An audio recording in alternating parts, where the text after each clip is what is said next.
Nuk e di... non grata, zoti Rama doli prap dhe tha unë e kam mikat, nuk e odhi poshtë. Pra, në terma unë nuk e di që të jetë tjetër kryetari bashkisë së Durrësit, shpall edhe non grata dhe zoti Rama nuk e odhi, bashkëpunëtor e quaj.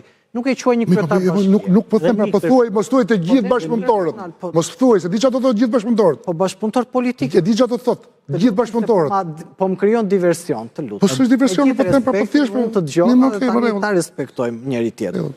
Në këtë kontekst, më thoj në cilin moment është që një prej deputetëve, sepse ne kemi komisionin Xhafa, i cili është ngritur dhe ka pasur përplasje me zotin Gonzato disa herë ku i ka thënë që vije e kuqe Spaku. Në anën tjetër kemi një deputet Partisë Socialiste që ka disa ditë që del dhe inspekton gjykata dhe nuk ka asnjë tag ligjor. Kush është ky që del inspekton? Deputeti i Korçës, zoti Çomo, ishte edhe në GKK, ka qenë prezent aty dhe akoma nuk mirë, seancat e gjyqeve janë të hapura, kushdo mund të marrë pjesë. Jo, ai nuk veten seancat të gjyqeve. Punën e gjykatave prokurorive. Ka inspektuar punën. Sa mirë përse qesh më don. Mund të shkoj kushdo do në seancën. Mund shikoj do unë ulet aty dhe shikon. Po ta vërtetojmë mirë më. Po çan këto komision ligjor që kontrollon ka GKK, jesh i pavarur për shtetin gjyqësor. Ditën e djeshme në gjitha mediat dhe këtu nëse në gjitha mediat ka dalë që garda akoma nuk i ka çuar truproje zoti Dumani. Pra një kërkesë për të përforcuar me mbrojtje e prokurorit të Spakut, garda akoma nuk e ka çuar. Pra ne shikojmë që në të gjitha simbolikat duket sikur pushteti apo qeveria po mundoj të intimidoj Spakun. Edhe narrativa sot që përdori zoti Rama, se mirë ligji është një pjesë, do të vendosim një gardë, thoshte që mos kalojnë minje qenë. Tani minje qenë, çështja gardin për çfarë do ta vëj, që mos shkojnë më prokurorët e Spakut, sepse shpeshherë zoti Rama është ndjer dhe ka kërcitur dhëmën dhe ndaj këtyre institucioneve, duke thënë mos guxoj njëri të vijë marri telefonin tim, nuk kemi republik prokurorësh. Vetë zoti Rama e di mjaft mirë që këtu nuk ekziston republika e prokurorëve.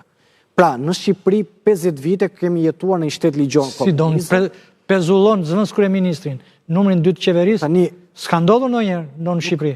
Kjo tregon domun që pushtet të jashtëzakonshëm kanë. Edhe këto lloj vjedhje s'ka ndodhur ndonjëherë aty. Nuk është se marrin pushtetin vetë. Reforma drejtësi.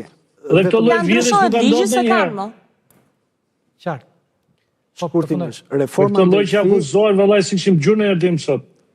140 deputet. Po çfarë dëgjoj sa mirë se ishte pas paktu vitet 2000. 140 deputet kanë pasur dhe ekspertët e vetë dhe kur është bërë reforma drejtësi dhe kanë votuar dhe SPAK sot është organ kushtetues.